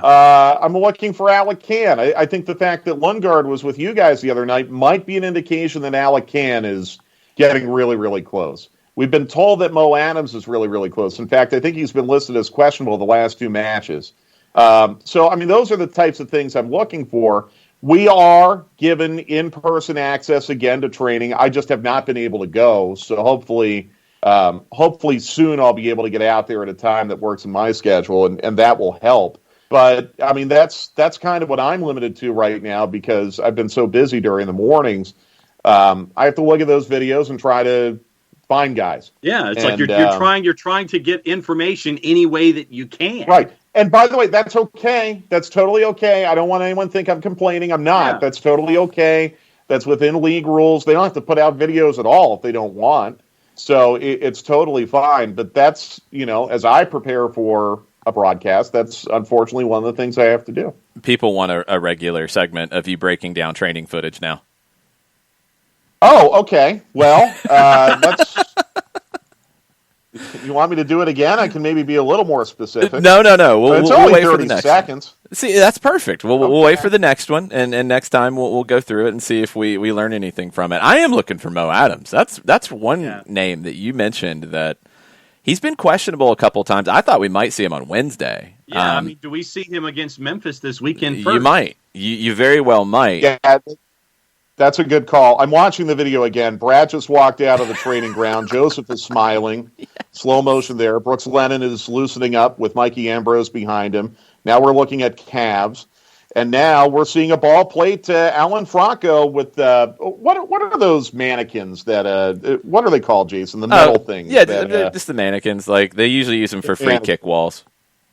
Yeah. Now we're getting like a Hearts on Fire jogging ritual with Santi Sosa up at the front. I think I see Eric Lopez in there. I had to pause it. George Bellows not wearing a penny, and now it's the Atlanta United logo. So that's your analysis of the 30 seconds of training film that we got. Well, and Jason Nixon, the Twitch bitch, says, looking at the angle of the sun here, this was at about 2:30 p.m., and on Tuesday it was raining at 2:30, so clearly this is old footage.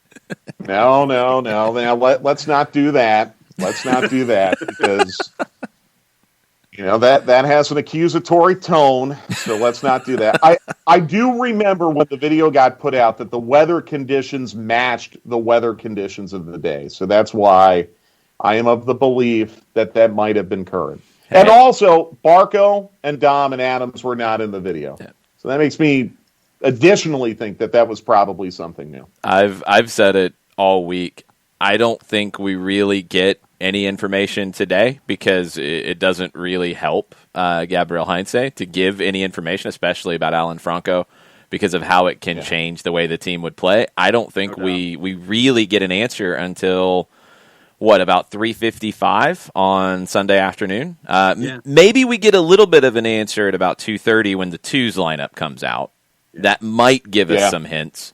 But about 3:55 when the lineup comes out, unless you go full analysis on the travel video that will probably be posted. Yeah, look at individual Instagram accounts and all that stuff. Come on. Now, we know, because we've seen them do it, how selective they are in editing that travel video. So I don't even bother looking at that. It's all part of it. And I think, we're having fun with it, and we're being a little silly, but from a team preparation perspective, if you're the Seattle Sounders, these are the questions they are asking. Is Alan Franco ready to go? Could they bring Mo Adams back into this? Could that change the midfield? Ezequiel Barco, Jurgen Damm, that changes our preparation. Could they do this? Could they do that? Could Sosa be in the back? Could he be in the midfield? You don't want to give anything away until the last possible minute. Well, listen, we've been on the other end of this. Like, I remember a match 2 years ago that may have been played midweek in the state of Ohio, where we were looking at the home team's training videos and interviews with the manager, and the manager revealed that someone was out that Atlanta United's technical staff was unaware would be out. Yes. So we went with Jason. I'll give you a little shout out here. He went to the technical staff and said, "Hey, look, this guy's out," and they're like, "Really? We had no idea." So that absolutely is a tool that I think a lot of teams, if not all of them, will look at. And that is absolutely part of not only the digital and social presentation, but I think it's a little bit tactical as well. Heck, who was it, Jason? Toronto? And I think this might have even been before a playoff game, where we were wondering about Altidore. I'm trying to remember. And Toronto tweeted a photo of Altidore getting on a plane. Yeah. And I think it had a lot of people down here thinking, whoa, is Altidore making a miracle recovery? Is he going to play? Yeah. So that is absolutely, and this is where I think Atlanta United's media team deserves a ton of credit. This is an extension of the first team and the technical staff. It is very, very tactical what they are putting out. Absolutely. To, either direct or misdirect an opponent. And if an opponent is doing their homework correctly, they should be looking at all of that. And most probably do. So Jason's right. We're having a little fun with it. But no, there are real-world, real-life examples where we have looked at what an opposing team is putting out digitally, and we've actually learned some things that we were unaware of. And in some cases, that information has been disseminated to the technical staff. I was quite proud of that moment. That was a good one. I mean, I don't want to put Cincinnati on blast or anything. I mean, it's something that Jaap Stam said. So, I mean, it's not... no, it was before Jaap. It was before. Who was it? I don't even remember because they've had so many ins and outs. Yeah, their caretaker manager from 2019. Yeah, something got mentioned in a pregame interview, and we were preparing for our pregame, a countdown to kickoff, when it was right before games, and we were talking about who we would feature. And one of the names that came up for them was to feature this person. And I'm like, well, they just said he's not playing. Yeah, it's kind of hard. And it's like, what? Really? Right. Because he wasn't. That wasn't expected. So that worked pretty well. Oh, was it DeMay who said it? I think so. I think so. I think it came up in a conversation with him, if I remember right. But that's the thing. It's like you choose to put out the information that you want to put out, and these days, because of all the detective work that you have to do, you're trying to get information wherever you can. And if digital teams are in concert with the coaching staff, you can put out information like Altidore getting on a plane, because then you're having to prepare for that possible element of a match. And so it's all about making sure that the opposition has to prepare for every possible alternative and angle that could be presented by the team that they're going to be playing against. I mean, it's absolute subterfuge, but that's part of the game. Part of the game, yeah.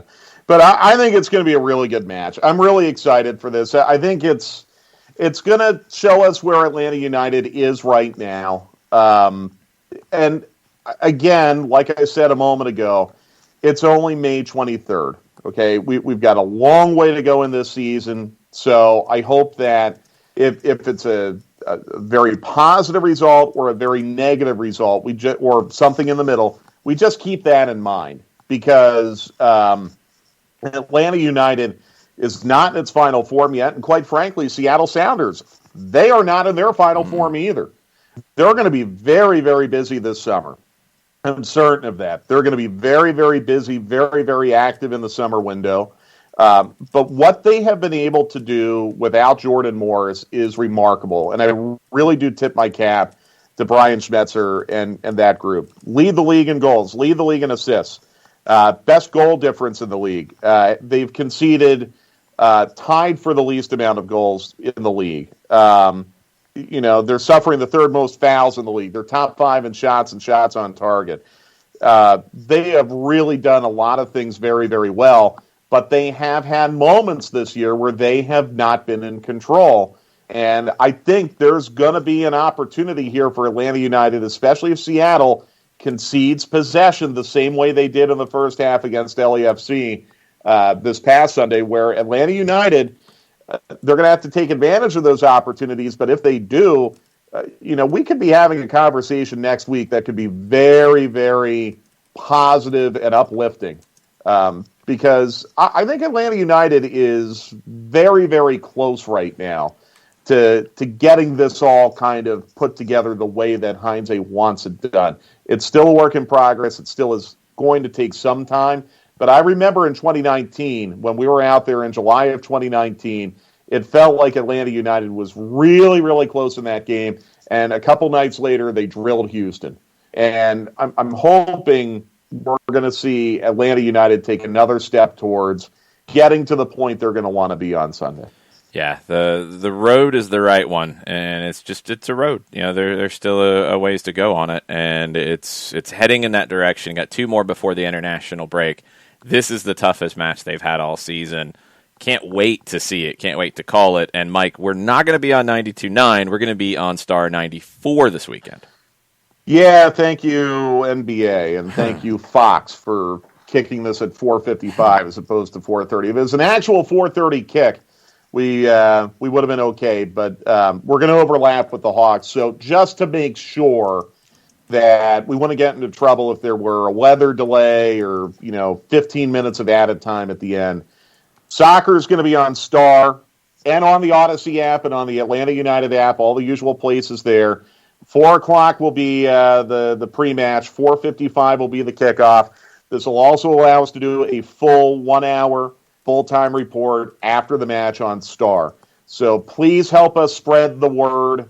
This is something that just kind of came together in the last 24 hours because we had been waiting for the NBA to set a tip-off time for the Hawks. Now that we have it, we can move forward with this. So please help us spread the word.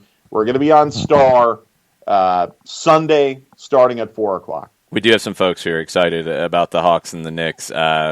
People want to know your thoughts on chances against the Knicks before you go. I think the Hawks will win the series. I really do. But it also wouldn't surprise me if the Hawks lose the first 2 games of the series. I think the Knicks are going to wear down because Tom Thibodeau is very, very aggressive in how he uses his top 6 or 7 guys. So I think Randall and Rose are going to wear down as the series goes on. Randall's going to be a load. Hawks are going to have trouble with him. Let's just mentally prepare for it now. But I think the Hawks are the deeper team, and as the series gets deeper, as we go into Game 5, 6, and 7, that's where I think the Hawks are really going to have the edge. So I think the Hawks are going to win the series, but don't be surprised if the Knicks win the first 2 games. Yeah, I've got Hawks in 7.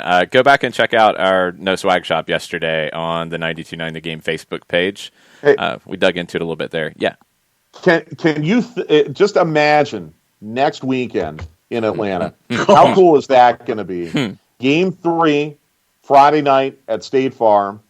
Then Atlanta United and Nashville Saturday at the Benz. And then Game 4 at State Farm on ABC Sunday afternoon. And oh, by the way, it's Memorial Day weekend. So think about, like, we got to get through this weekend first.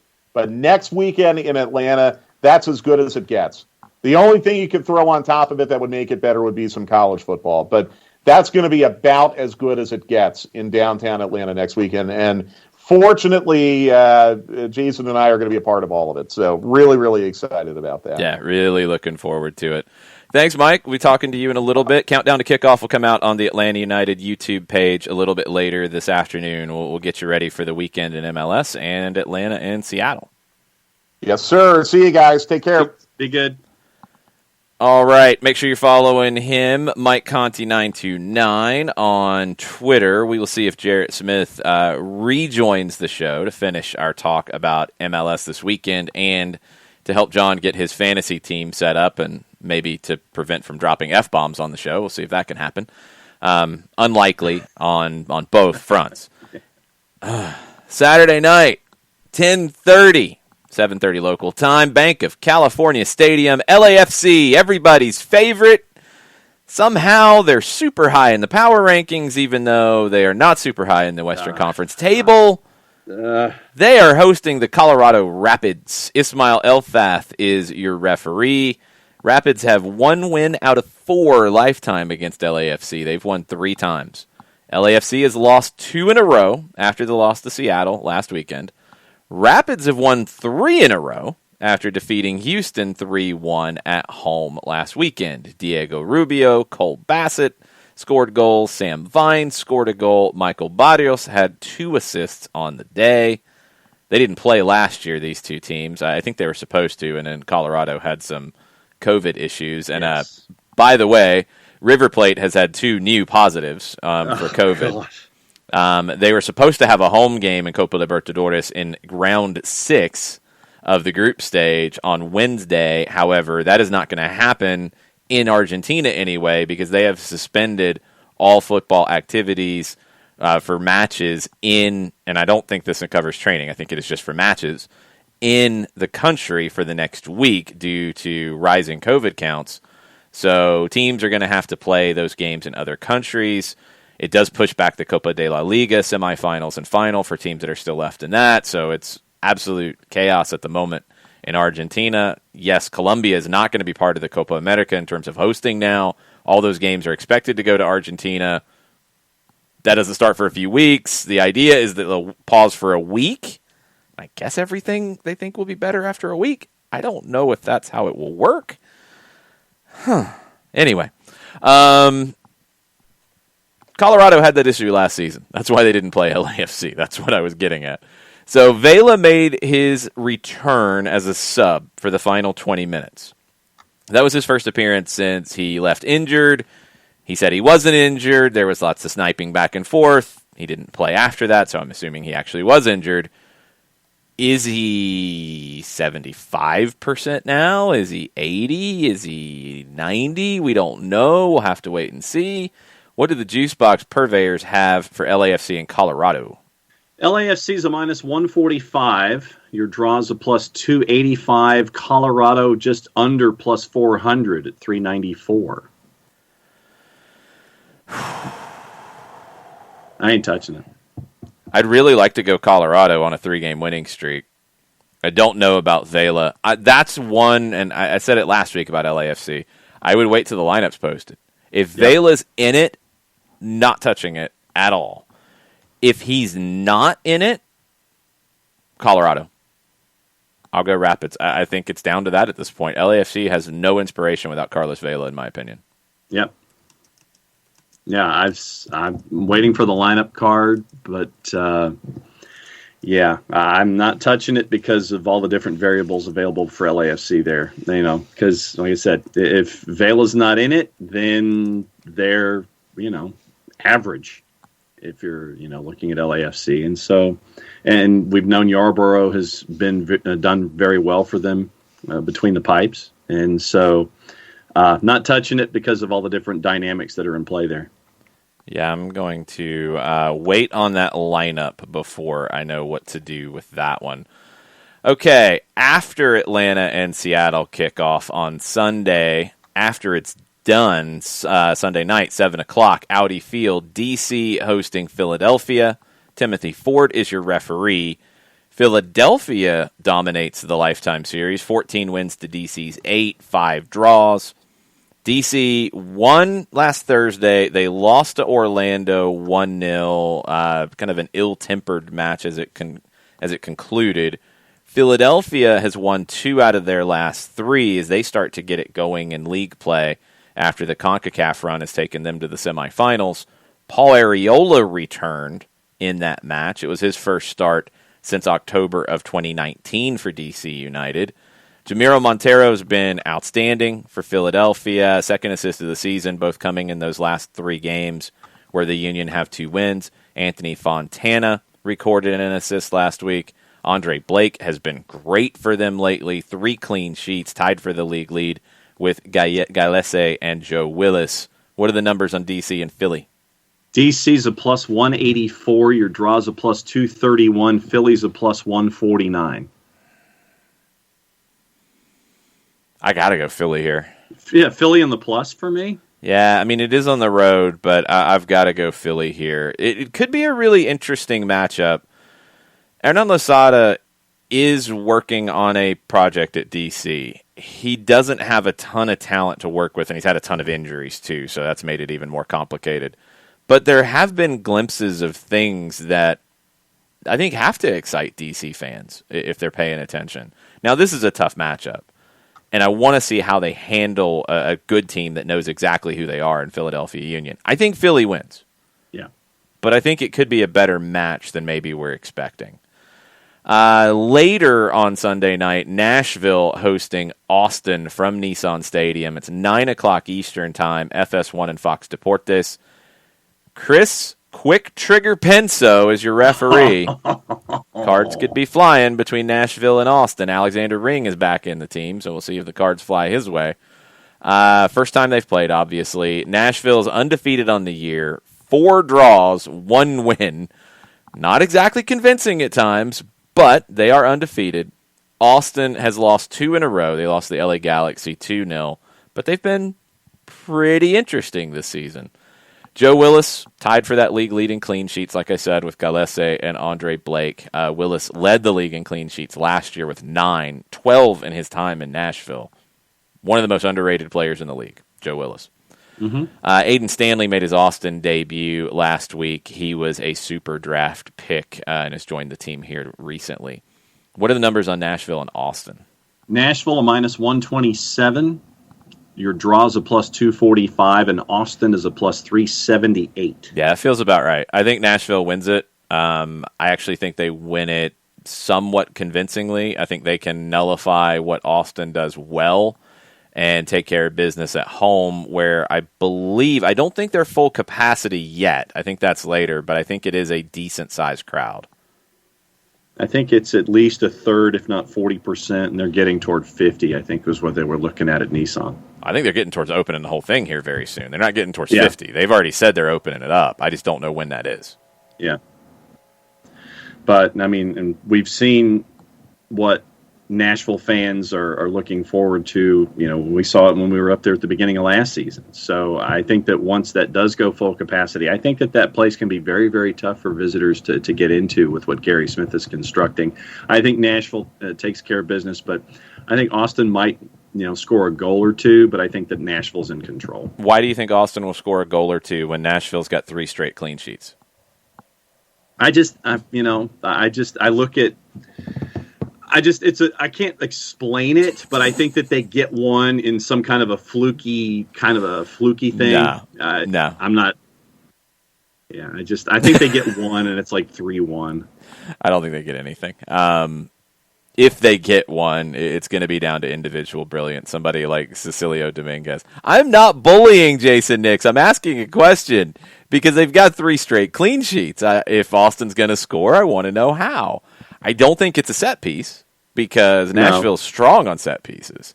So I think it's down to an individual moment, and the one that I look at for Austin in a situation like that is Cecilio Dominguez. Yeah. And that's how you're going to break Nashville down. I don't think it's going to be Austin playing through them because Nashville's too good defensively.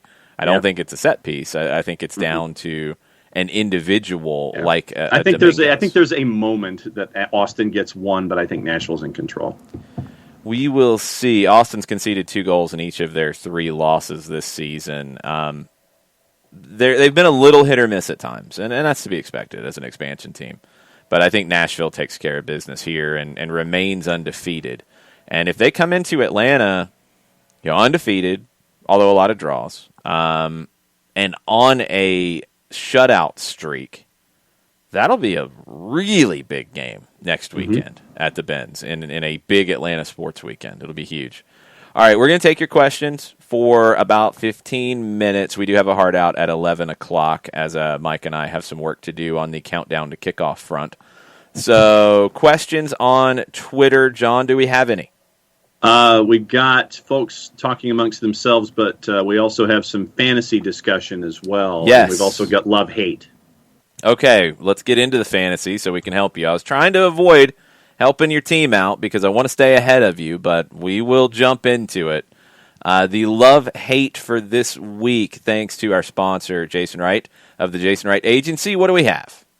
All right, love-hate, and that's where all of our conversation is after love-hate, actually, on the Twitter timeline. Love on the love side of things, Zarek Valentine at 4.9 against Vancouver. Only 1% currently have Valentine as a defender. With Houston against Vancouver, I don't hate that one at all. That's a good pickup because I'm not expecting Vancouver to really put up much of a fight there. So, yes, and Ryan, thank you for putting this together as well with Jason Wright. That's a good call. That's a good call because, I could see a clean sheet for Houston, and Valentine's a guy who gets forward and can contribute with some points. So, good call. Coming off a 9-point performance, rotated to end the double game week last week, so he should be well rested. Ryan would prefer to have him on his bench if roster construction allows it. Midfield, Eric Williamson, $5.5 million versus the LA Galaxy. Only 4% currently have Williamson for Portland. That's surprising. Only 4% have him. A couple of assists last week, and I think Portland gets a win, and he'll play a role. So, that's a good shout. Then love at forward is Adam Buxa for the Revolution at $6.8 million, going up against Red Bulls. Only 2% owned so far. I will stay away from that one. I could see that being a close game, not a lot of goals in it. And when I look at New England, I usually go to Carlos Gil first or Gustavo Bo second. Buxa's third for me when I look at the Revs. I think if they get a goal, it's not coming from him most likely. It's a little bit more of a risky pick. I think there's better forwards that I like the lineup or I like the matchups better. So I will disagree on Adam Buxa. Hate defender Christian Gutierrez at 6.2 at Houston, 18% currently owned. People are holding on to him after some good weeks. I don't like the matchup against Houston.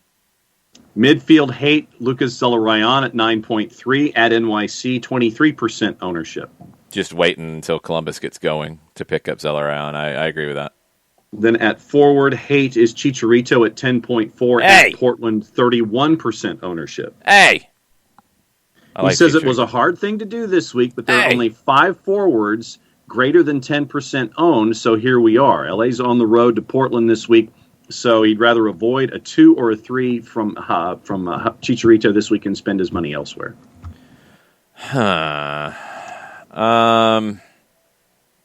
Let's see. The ones that are owned by the most people at forward, Raul Ruidiaz, 32.6% against Atlanta this weekend. Federico Higuain against Chicago. Cade Cowell, because of the price tag as well, against Sporting Kansas City. Vela. And then Chicharito. I'm not going to captain Chicharito this week. I am still considering having him in my team because I think the Galaxy are a good team. I can see a goal in that game for them. And if they get a goal, it's coming from Chicharito, in my opinion. Right. I think he's involved in it. So he's probably going to make my team, but I'm probably not going to have the captain tag on him. I disagree with your hate of Chicharito, Ryan. All right. So here's my roster. I have Diop in goal against Cincinnati. Okay. I have a back line of Kai Wagner, Jack Elliott, and Camacho going up against Cincinnati. So I've got two from DC going up against. I've got two from Philly going up against DC, and Camacho going up against Cincinnati. Midfield, Ilie and Busio going up against San Jose. Okay. Mihailovic going against Cincinnati for Montreal. Okay. Montero for Philadelphia going against DC. Mm-hmm. Lewis Morgan for Miami going against Chicago. Okay. You're really in on Montreal and Cincinnati. Okay. Yeah. I'm more in on Montreal than I am Cincinnati. I know you are, but you're in on that game. Yeah. And then two up top with Higuain against Chicago and Darwin Quintero right now against Vancouver. Okay. I've got to put in some work on mine because there's some matchups here that are somewhat tricky. There's some kind of one-sided matchups like Montreal and Cincinnati, so I do like Montreal players this week. I'm not as sold on Miami-Chicago being one-sided. I mean, this could be a breakout game for Chicago, and if you're looking for an edge, Chicago players are probably very undervalued and under-owned. So Chicago players could be a difference. I mean, they've got to break out at some point, but I'm still wondering when that's going to be.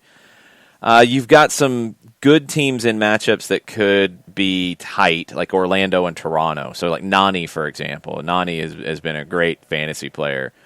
And do you want to keep him in against Toronto in that situation? Or do you do the flip side, like somebody like Soteldo, is this his breakout? Now that he's got a couple games with Toronto. Yeah. Is this the one where he breaks out? There's some tough ones. NYC Columbus is a really tough one from a fantasy perspective as to how that can work out. I do like Kansas City players against San Jose because I can just see that being a high-scoring game. Right. I like Houston players against Vancouver because I don't expect much from the Whitecaps. Yep. If you're all in on Colorado against LAFC, and I don't necessarily hate that idea, Colorado players could be another one where you get a bit of an edge. And Nashville players against Austin could be a bit of an edge if you think that'll go the way that I've kind of got it in mind, that Nashville is able to take care of business and maybe keep a clean sheet. Like, I'm really leaning to Joe Willis in goal because of that. Yeah. I'm leaning on Nashville, on Houston, outside of the individuals that I think are constant. Like Carlos Heel for me is a constant. Yeah. I like Kasper Shabilko this week a lot. Rubio Rubin has been a great guy on my side. Maybe against Dallas, I'm not quite as sure on the road. Talked about Chicharito earlier. Medina for NYC has been a really good value pick, although his number's gone up a little bit. But when you compare the midfielders, you can get a lot of production out of Jesus Medina. Daniel Lovitz has been a good one for Nashville. He'll probably be in my team, even though he's pricey. He's been worth it. Somebody like Brad Smith and Brooks Lennon, who I've had in my teams over the weeks, they're an interesting one because they'll be going up against one another, first off. With Seattle's left wing back in Smith and Atlanta's right, maybe wing back or right back, depending on the tactical layout. They'll be on the same side. That's a tough one when you get two guys that you like that will be actively attacking and defending one another. Do you pick one and expect them to win the matchup, or do you hedge your bet with taking both of them, thinking there could be production from both, or do you just look at another game? Yeah. That's a really tricky one. So I've got some work to do on my fantasy team. Ricky Ricardo's done his work. Andre Blake, backline of Camacho, Ryan, Glad, midfield of Dahome, Williamson, Heel, Montero, Shabilko, Chicharito, and Captain Gonzalo Higuain. I have serious questions about Dahome, Ricky. I don't like the Vancouver guys in that. Yeah. I have questions about Ricky's pick of Dahome, and I have questions about John's pick of Ilie. Those are the two that I'm really like, I'm going to stay away from those. Oh, and I captained Higuain, by the way. So yeah, I mean, he's been on one for a little while, and we talked about it last night on the live show from Urban Tree. He has surpassed expectations. You know, we had a lot of fun with Gonzalo Higuain coming over, and yeah, he's not what he used to be, but he is still productive. And I think there is a bit of a bounce for him playing with his brother. You know, it's something he hadn't really had a chance to do in his career, and obviously they're connecting because Federico keeps assisting Gonzalo goals. Yep. So I like Gonzalo this week. I like Gonzalo in general in this league. He's going to score goals, and he's going to have assists as well. Like, he's going to be heavily involved in anything Miami does in the attack. And so let's see. Ryan is telling me that I have to have Carlos Heel and I have to trade one of the Sporting guys. Yeah, I totally agree with that. Okay, so then I just have to work on things financially and figure that out, because to get Carlos Heel, I need $600,000, and I've got to figure out how to get that financially. Good luck with that. Oh, yeah. Ricky says Dahomey is the main scorer and assister for Vancouver. Houston doesn't keep clean sheets. He said he's likely to get an assist to Cavallini or score himself. I think he gets nothing. I was going to say, I don't think that Vancouver gets anything against Houston. That was why I had Darwin Quintero up top. No, I don't think Houston's that good defensively. I just don't like Vancouver on the road in this one. I don't. I could be wrong. Look, I mean, we're all making picks, but I think Houston takes care of business against Vancouver pretty comfortably, which probably means it'll be 3-2 and stupid, and Dahomey will have 2 assists and a goal. But we'll see what happens.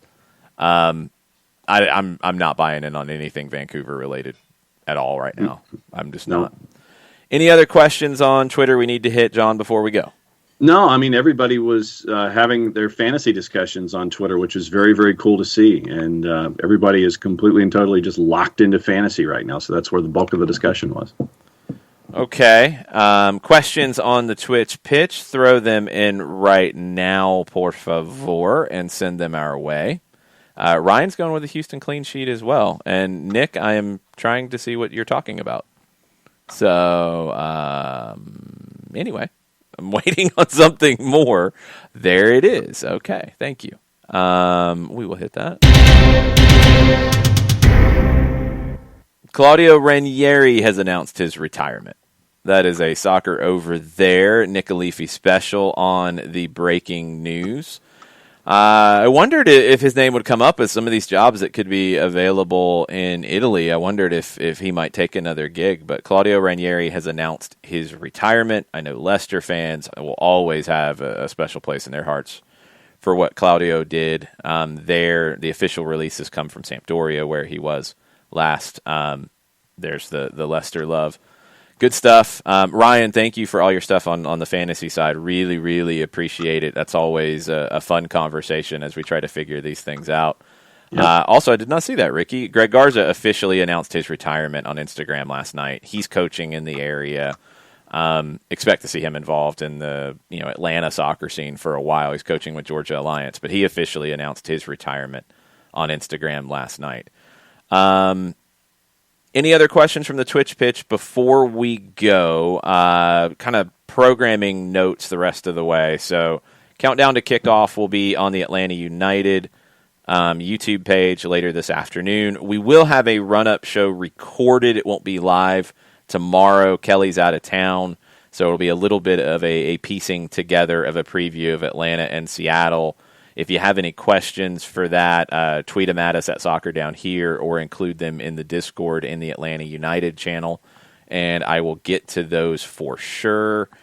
John and Jeff will be on the Atlanta United 2 broadcast, 3:30 on ESPN Plus on Sunday for Atlanta and Memphis. Mike and I will be on the radio broadcast for Atlanta and Seattle, 4 o'clock pregame on Star 94. And if you can help spread the word as we tweet that out, it'll be much, much appreciated. And that'll lead you straight into the Hawks over on 92.9 The Game in the playoffs when they tip off just after 7. We should be done right before that. We will be doing the full-time report, but yes, we will be keeping an eye on what's going on with the Hawks. Andy Bunker, I know that was a question, is filling in for Mike Conti on the Hawks broadcast. Mike almost had it worked out to do the double dip and do the Atlanta United game, jet from Colony Square to State Farm Arena to be involved in the broadcast. Well, you can't do that if you're in two places. That's not going to work. Final ones from the Twitch pitch. Sean wants to know about Harry Kane. I think he's gone. I think he should be gone. There really hasn't been any updates here. I think he needs to be sold by Tottenham, and I just don't think they're going to do it. I think they're going to wait till the last minute. They're going to do what they did with their guys who were nearing the end of their contract last time, and they're going to create more problems than they solve, and it's going to make everything worse. Their best route is to clear the decks for a new manager and give them a fat wallet to work with. I don't think they're going to do it because Tottenham keeps Tottenhaming, and it needs to stop. Sell Harry Kane if he wants to go. If Son wants to go too, make the sale, get as much money as possible. Say, hey, new managers, here you go. Come build. Come do this. Thoughts on Miguel Herrera to Tigres? We have not discussed that. The revenge tour for Piojo will start from Monterrey for Tigres. It's always fun to see him involved in Liga MX. I'm sure he will have new gifts on the ready when the new season starts. He's replacing Tuca Ferretti, a legend at Tigres, so that'll be interesting in and of itself. They're both a little fiery, so we'll see if Herrera is ready to go. I think one thing about Piojo is when he has lost a position and then had to start again, he's usually done really well quickly. And Tigres has plenty of resources, so I think he'll be in a position to do that. I would watch out for Tigres in the Apertura in the fall in Mexico. I think the revenge tour thing will be real for him. And I really want to see Tigres in Club America in Mexico next year. That's a must-watch for me already. That is a must-watch. Sean, the rumors about like offering cash and players on Harry Kane, they've been out there. I don't think anybody's actually done anything yet. There's going to be talk, and there's going to be, well, they did this, they offered this. Nothing's going to happen for a while. Manchester United reportedly was going to offer Martial and Jesse Lingard and cash. I think Chelsea's reportedly offering players and cash. City will probably offer cash and players. Everybody will offer something allegedly. Let's wait and see when something real happens. I don't know if Tottenham takes any of it for any time soon. That's the worry that I have. J-Tub says, is John going to let Larry yell goal if the two score this weekend? Of course. Okay. I want to hear what the goal call is. Well, from Jeff. I mean that's kind of your spot. I know, but I mean, if he has his own to follow along, I mean, there's nothing wrong with two people yelling goal. Okay, we'll see what happens. This could get interesting. I hope there's a goal in the first 30 minutes when I can watch. Yes. Go ahead. What? No, just the Chelsea bit was the early talk was Tammy Abraham, Kepa, and Cash was what was being tossed about. Yeah, I could go pick three players and say they've offered them and they've offered cash, and I mean that's where we are right now. I don't put a whole lot of stock into it at the moment. I did not see that, Turner, and that's pretty ridiculous. Tottenham has stuck their returning fans in the nosebleeds to keep the advertiser tarps on the lower deck. Spurs, man, why do you keep doing this? Why do y'all keep doing these things? That's not good. I just really think they're going to screw this whole thing up with Harry Kane and the new manager hire, and it's going to be underwhelming on all accounts. But sorry, Katie. We will see. We will see what happens. All right, lots of stuff to come the rest of the weekend. We're going to try to even squeeze in some kind of a smorgasbord or a special soccer over there with the weekend in Europe and all the chaos, and now chaos in South America with the Argentine league and Argentine team shutting down for a week due to rising COVID cases in the country. Lots of things to get into on the World Soccer front. We will try to squeeze in something. It might be recorded. It might be more of a Crumpets and Espresso style show, but be on the lookout for that on your podcatchers or on Twitch. Make sure you're following us on Twitch. Thank you to everybody who has subscribed. Thank you to all of our Patreon members as well for the support. Thanks for all the conversation in the Discord on a regular basis. It's been a lot of fun to watch this community grow. Thanks for being a part of it. More to come. More to come today. Be on the lookout. Mucha plata, y'all. Mucha plata, y'all.